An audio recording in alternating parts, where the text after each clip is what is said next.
Welcome to Art's Place, conservative talk from a different view. From the Casablanca studio in Golden, Colorado. Hosted by Art Carlson. At 4'6", liberals fear him, and conservatives love him. He's definitely a giant among men. Now, here's your host, Art Carlson. All right. Welcome to another episode of Art's Place, conservative talk and other stuff here on YouTube. All right, we got a great show today. We got a lot to talk about. Shortly, I'm going to show you a video of one of Tom Steyer's ridiculous ads that he's playing on YouTube and other platforms on the internet, where he's trying to get people to sign the pledge to impeach Donald Trump, President Donald Trump.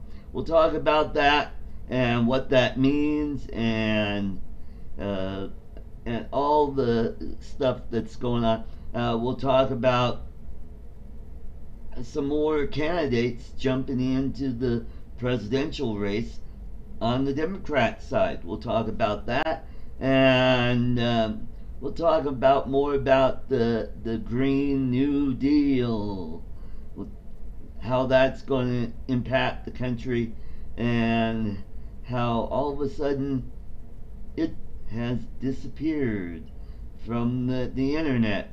So we'll talk about that. And then also I want to talk about how dangerous the media has become, and how fake news is really taking off here in this country. So, without further ado, let's run this ad that Tom Steyer has running on YouTube and on other platforms, okay?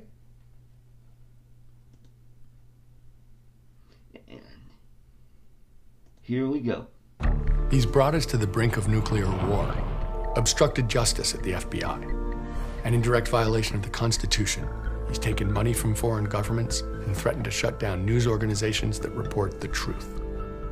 If that isn't a case for impeaching and removing a dangerous president, then what has our government become? I'm Tom Steyer, and like you, I'm a citizen who knows it's up to us to do something. It's why I'm funding this effort to raise our voices together and demand that elected officials take a stand on impeachment. A Republican Congress once impeached a president for far less.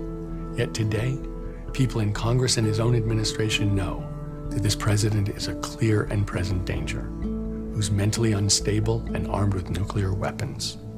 And they do nothing. Join us and tell your member of Congress that they have a moral responsibility to stop doing what's political and start doing what's right. Our country depends on it.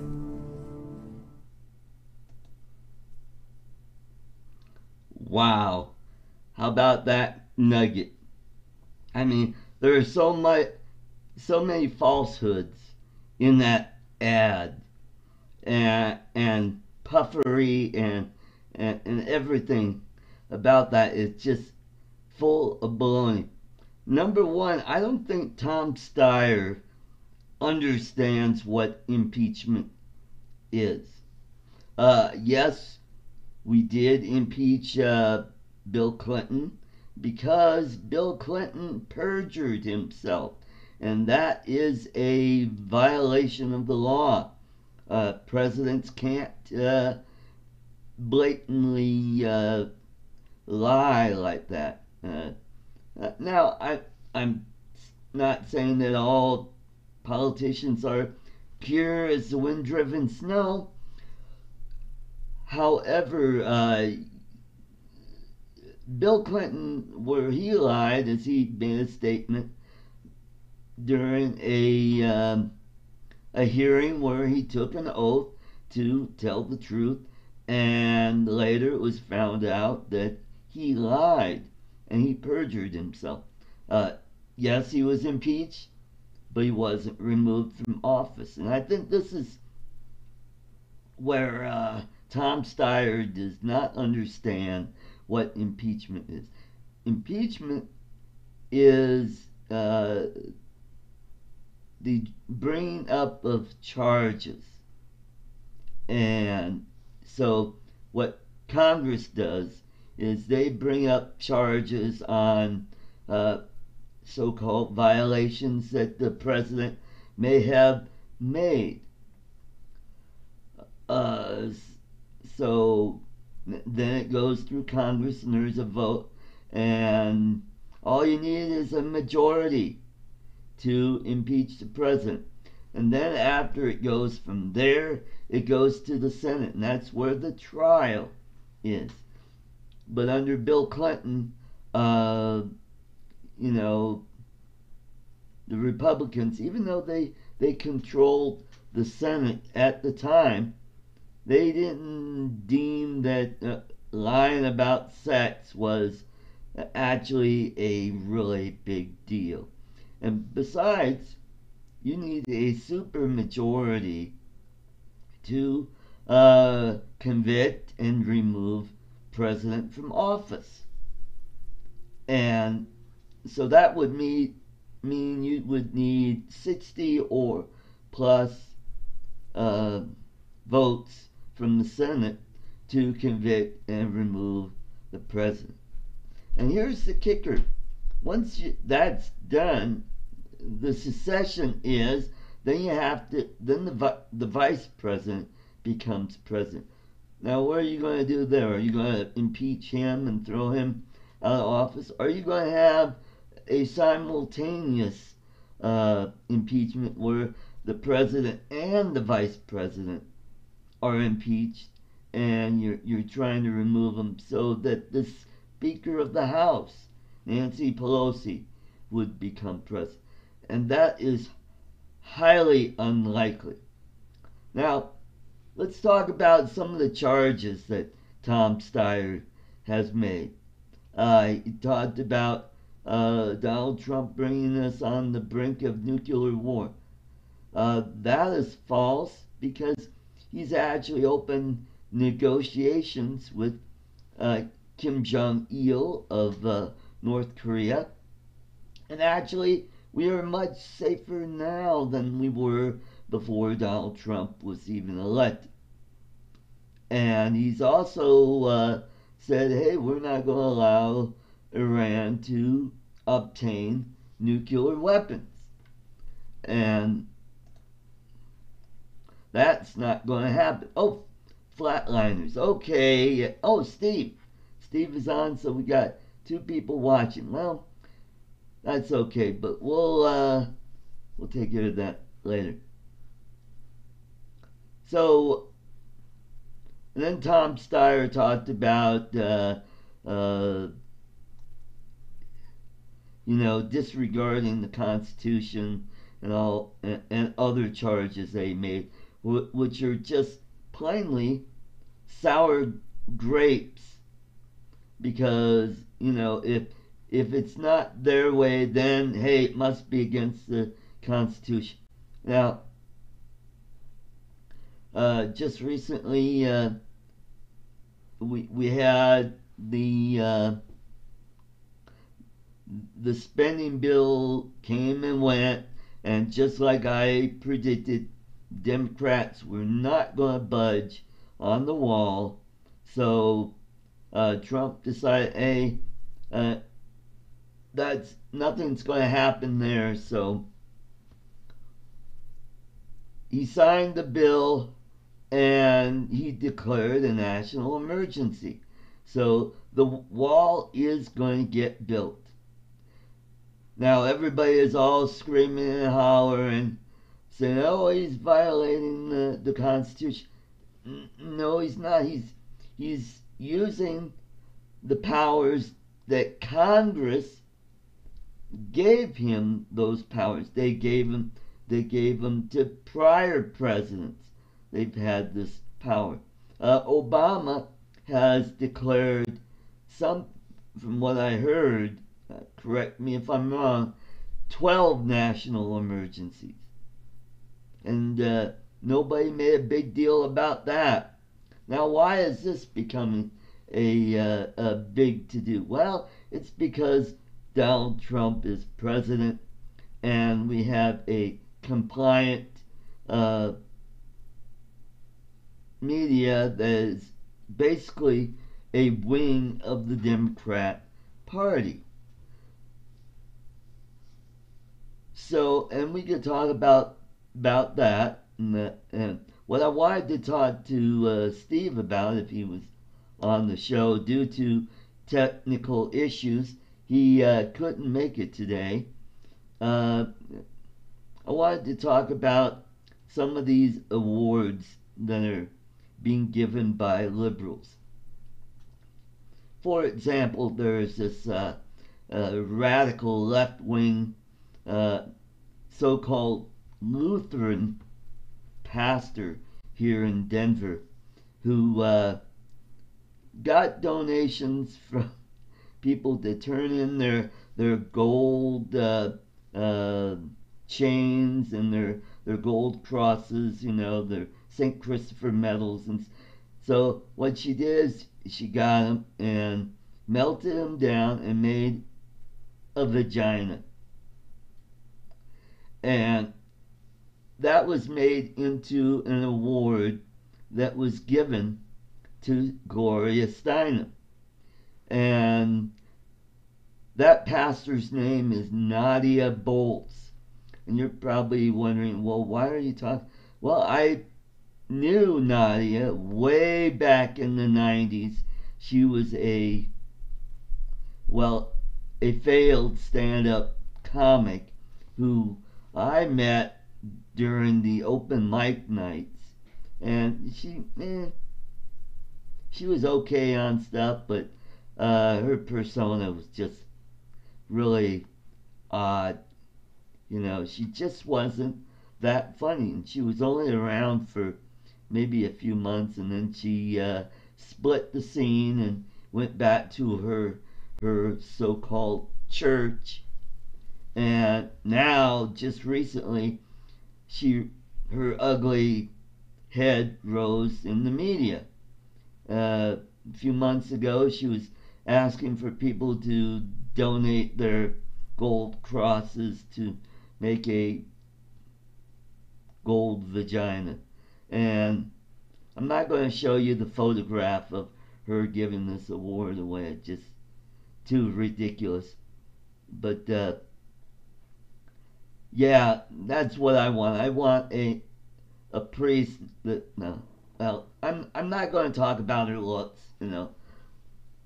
That just wouldn't be fair, and I don't want to paint that picture in your people's minds where you might go, ooh.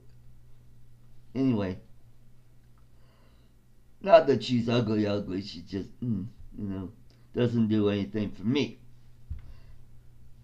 However, I was thinking about, hey, let's come up with our awards for wrong-headed, dangerous, liberal-minded journalists. And we will call this the Joseph Goebbels Award, because I think if Goebbels was still alive and saw what the American media is doing today, he'd be so proud of these people. And I just recently saw a documentary video on YouTube. I forgot the name of the channel, but I will link that. Okay, so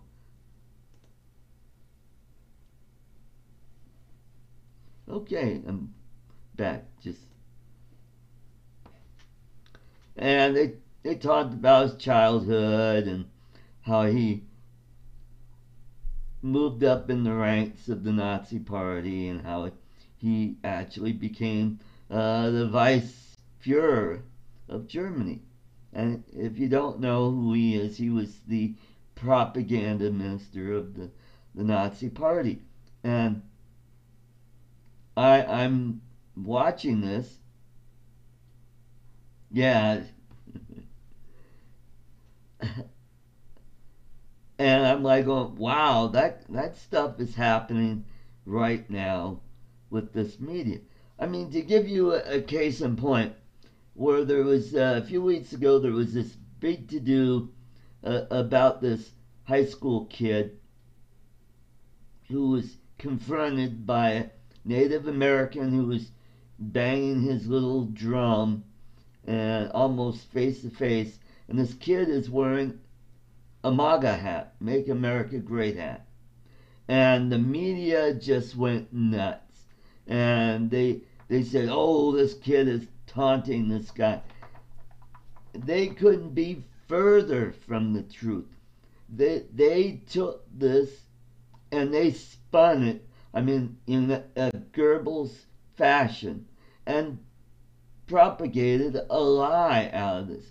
And not only that, that young man is receiving death threats from people from all over the country.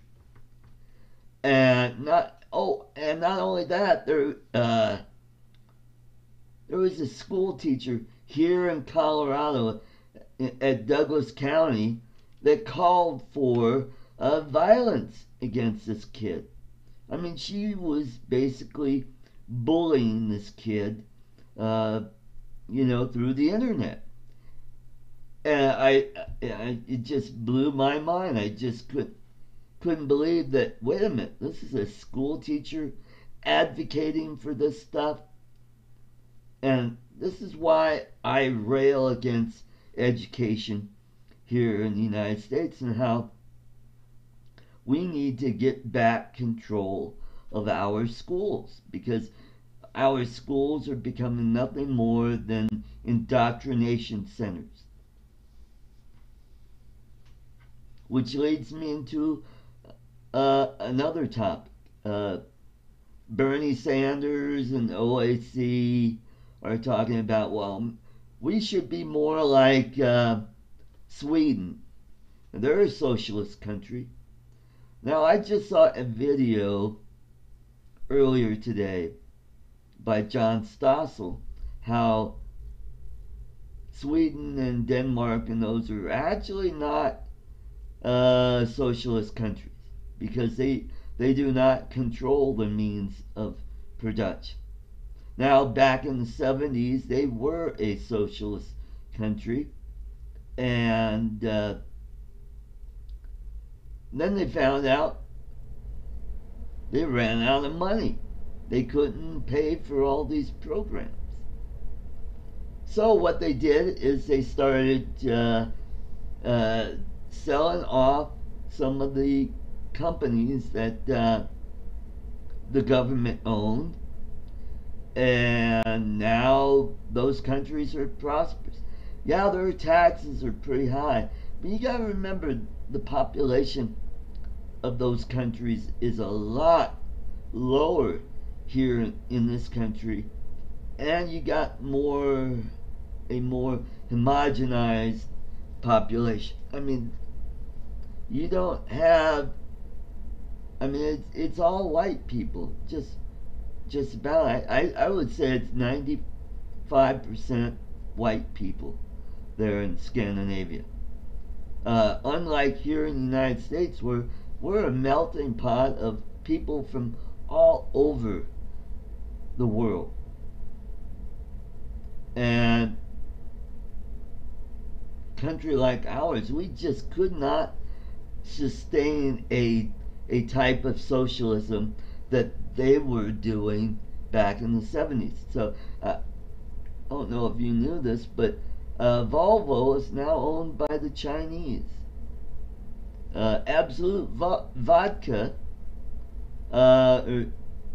Absolute was a government-owned company, and now it's privatized. And not only did they privatize those, they privatized their version of Social Security, their pension system has been privatized, and get this, their education system has been privatized. they went to a voucher system to where parents can send their kids to the school of their choosing. So the kids there are getting a better education than our kids here, because public schools now have to compete with private schools, or parochial schools, if you will, and thus we're getting a better product. We're getting a better schools for the kids. So if that's what Bernie Sanders wants, or OAC wants, you know, I'm all up for it. But I don't think they realize what they're saying. They're going around saying, "No, we're not going to be like Venezuela, blah blah blah. We're going to be more like Scandinavia." But they don't realize that those countries are actually not socialist. Now, their tax rates are much higher, but their economies are much more robust than they were back in the 70s. And also, what they did is the taxes are spread out amongst the population.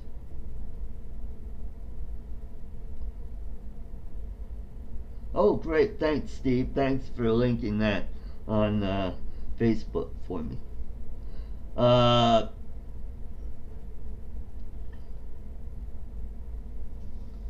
So that's what we need to do here in the United States, because what it does is it removes the power away from the politicians to give away free stuff, and that saved those countries. And if we did that here in the United States, then I think education would just skyrocket. People would be flocking to send their kids to the school of their choice, and then the public schools will have no choice to say, maybe we better put out a better product and get rid of some of these really bad teachers. And then if we did something like that, then we won't have these knuckleheads like this idiot down in Douglas County calling for, violence against some kid because of his First Amendment right.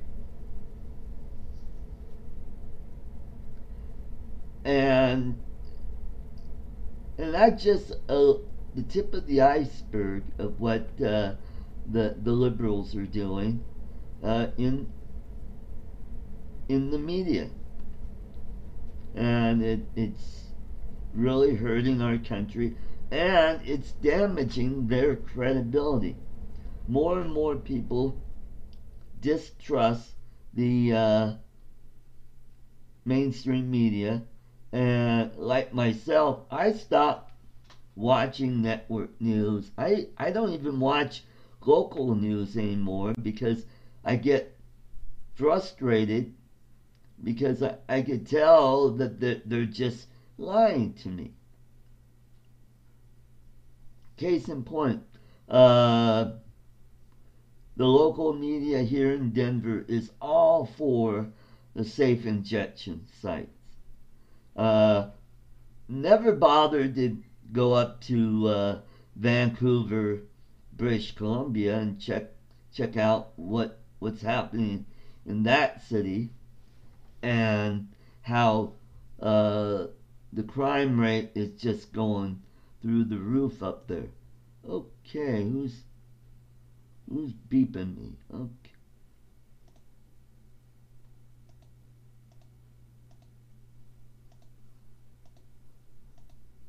Alright, I'm just closing out a bunch of these instant message page. Okay, cool. There we go. That way I won't be distracted. Alright, back to the show.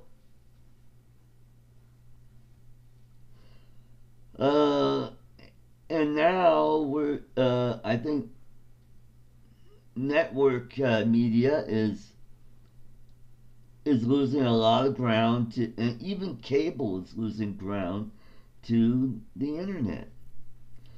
More and more people are turning away from cable because it's just getting too expensive. And now people are finding out, hey, we can get all this programming for free with this little device. For me, I just have a digital antenna and I get 60 plus stations and I get channels that I want to watch. I don't watch very much television anymore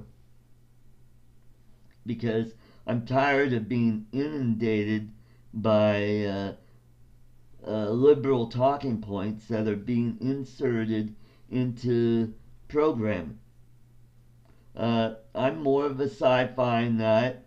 I like the old programming from the 60s, 70s, and 80s, and so I watch, channels like MeTV and Heroes and Icons. I'm a big Star Trek fan, and Heroes and Icons, they show all the Star Trek programming, from the original series to the Next Generation. Even before the Next Generation, they had the animation version of Star Trek. And then they have Deep Space Nine, Voyager, and then Enterprise. Now, I wish they would bring back shows like, they've got Lost in Space on right now on MeTV.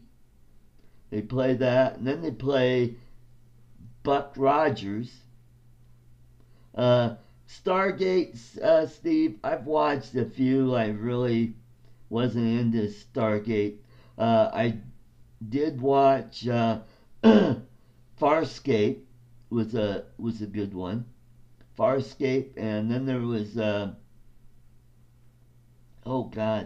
there was another one. I think it was called Lex.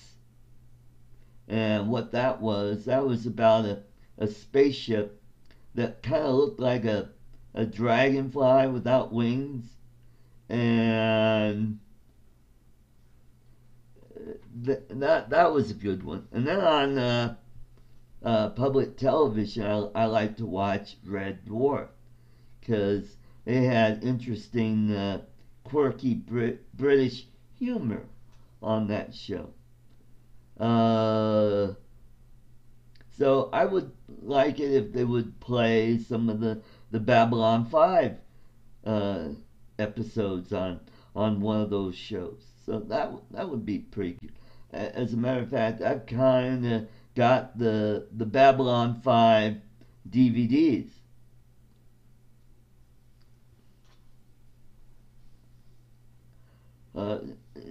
So and I like to watch old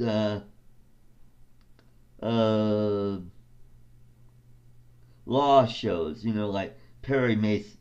One of the reasons why I like Perry Mason is you get to see what the cars looked like back in the late 50s and early 60s, and the writing of that show was just tremendous. So, and that's why I watch those channels.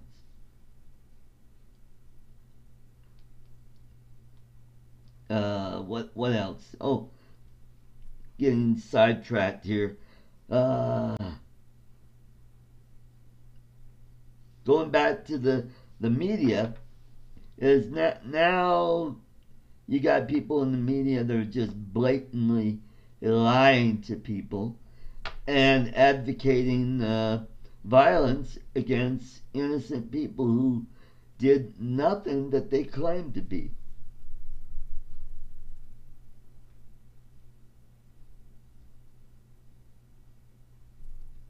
Okay, well, good, Steve. I think you'll like Babylon 5. And you'll probably notice the kind of the similarities between B5 and Deep Space Nine. They both kind of have the same genre, and the storyline is really good. The one thing I liked about Babylon 5 is that there were more battle scenes in that I liked. All right, let's get back to politics. I wanted to bring up something that Lloyd mentioned last night in my drone show about some of the ridiculous laws coming out trying to get control of people who fly drones. Some knucklehead legislator in Oklahoma wants to prohibit people from flying drones in rural areas. And I'm like, what? First of all, state can't do that because that is under the purview of the FAA. And it just opens up another can of worms, and it just makes that really ridiculous.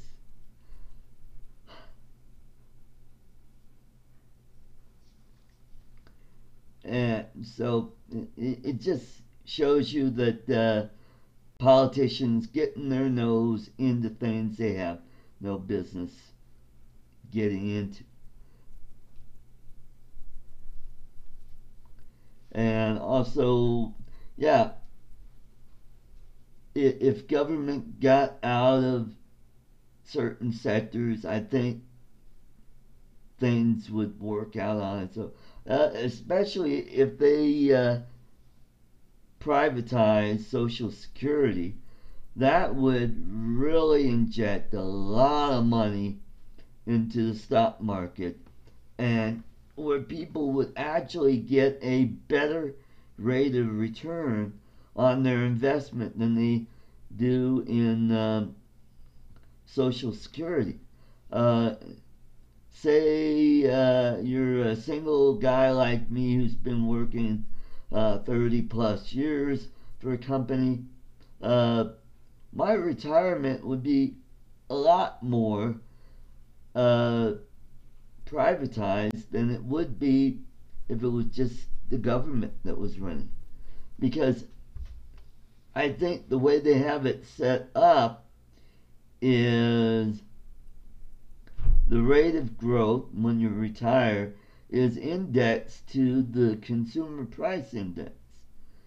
And so your retirement is growing, slowly, but not enough to keep you above inflation, if you understand. That's why there are a lot of people who they didn't invest in a 401k and they're trying to survive off of their Social Security and finding it really hard to live that way. And also, if they got out of education, then that would eliminate a big union that funnels a lot of money into Democrats, and that's why I don't see Democrats ever giving in on privatizing education or getting government out of education. So I think that's going to be a huge hurdle for the government to get out of. But I think it would be a good idea.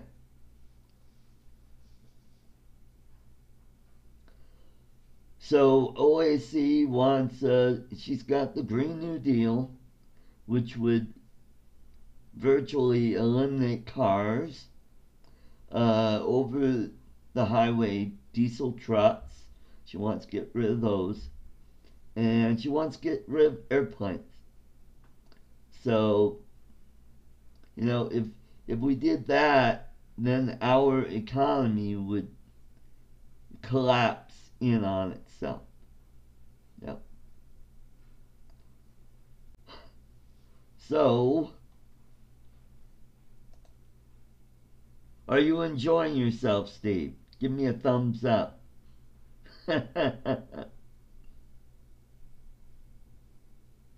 So, yeah, there's a few second delay before Steve realizes what I just said.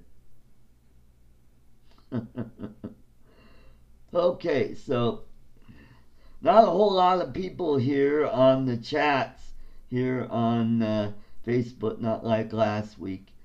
So what I think I'll do is let's get this. This will be a short show, and next week we'll have guests on. And now that I know how to use this new streaming software and set up everything, I want to thank those of you who are watching. Thank you for coming to the show. Let's have a better week next week. Enjoy your President's Day tomorrow. Oh, yeah, let's talk about President's Day before I skedaddle here. Instigator, well, welcome to the show. All right, okay. That's good. I want to talk about President's Day.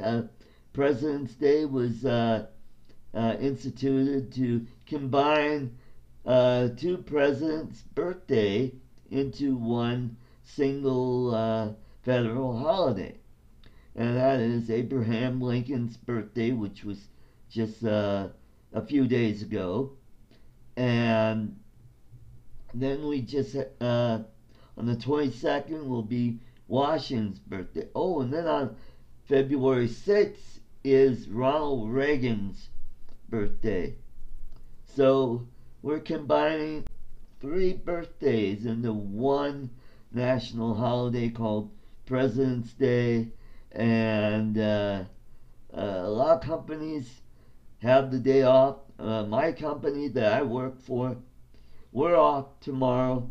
Nice thing about it is, company that I work for, we had what's called a flex week, where we worked 4 10-hour days and we got Friday off, making it a 4-day weekend, which I thought was pretty cool.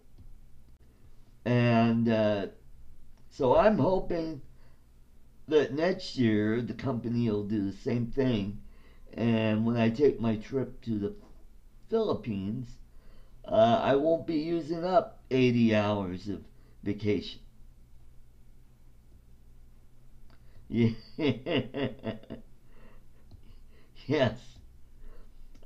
Instigator. I want to give a shout out to Instigator. I met this guy over on another YouTube channel called Yuri and Bruce, who they talk about K-1 visas and long distance relationships, and they have a couple books out. One is on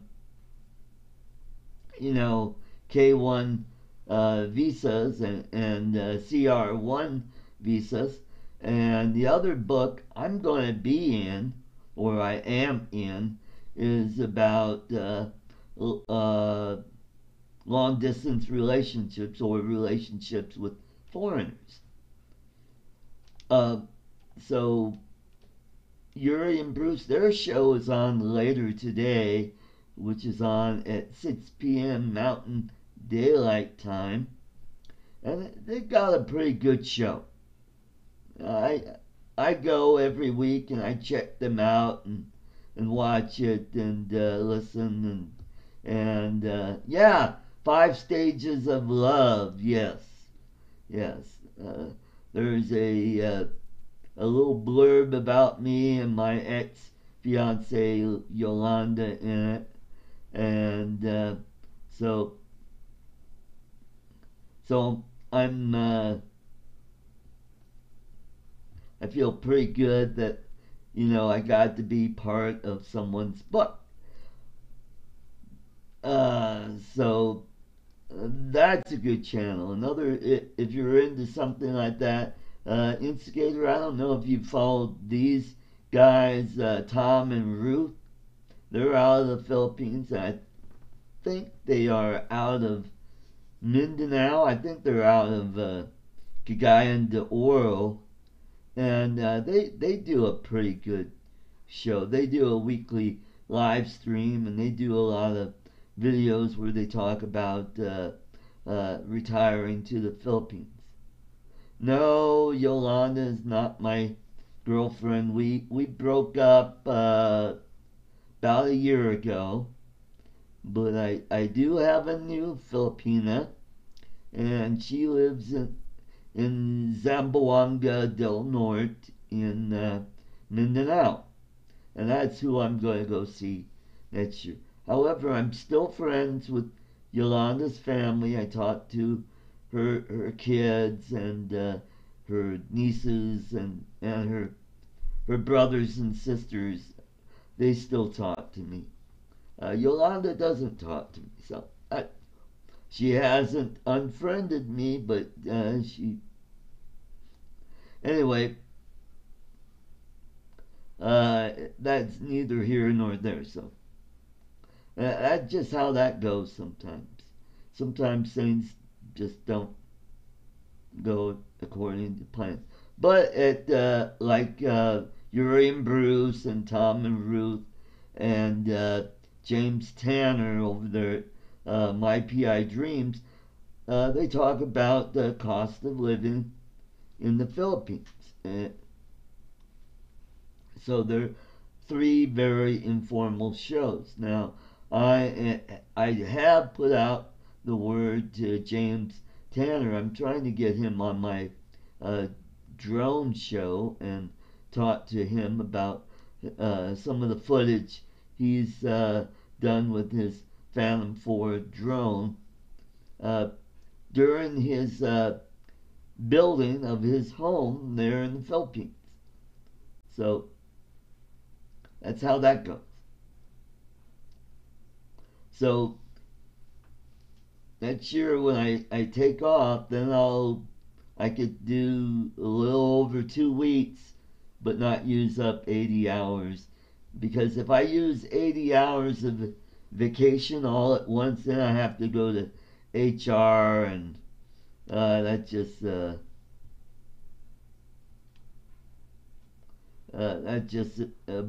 big old headache. So now, Instigator, is your fiance, is she from the Philippines as well? If I remember, I think your fiance, I think, is she from Cebu? That's one of the places I want to visit when I get over there. I'll definitely go visit James Tanner. Oh, Laguna, okay. Yep, Yolanda, her sister and her kids live in Laguna. Her oldest son, BJ, lives in Laguna. They live in Santa Rosa, I believe. And then there's another city around that area.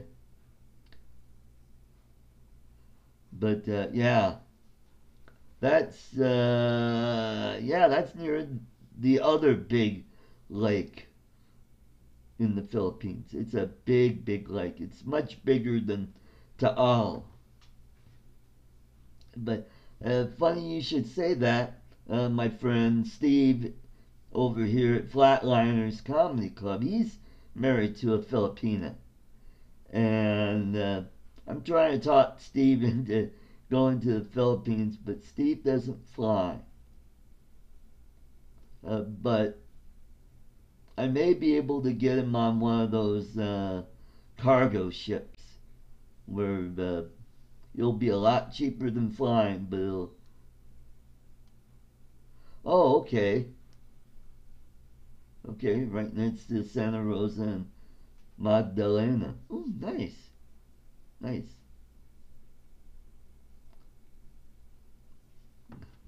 Yeah, James Tanner, he's out of Lipa, which is in Batangas province.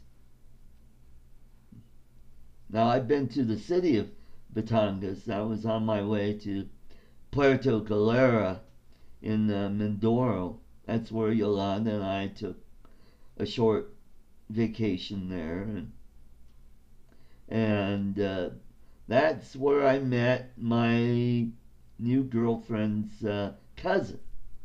And that's how I got set up with my new girlfriend, her Nelia and her husband, Chris. And they live in Susanville, California, which is not far from Lake Tahoe, Nevada, or Reno.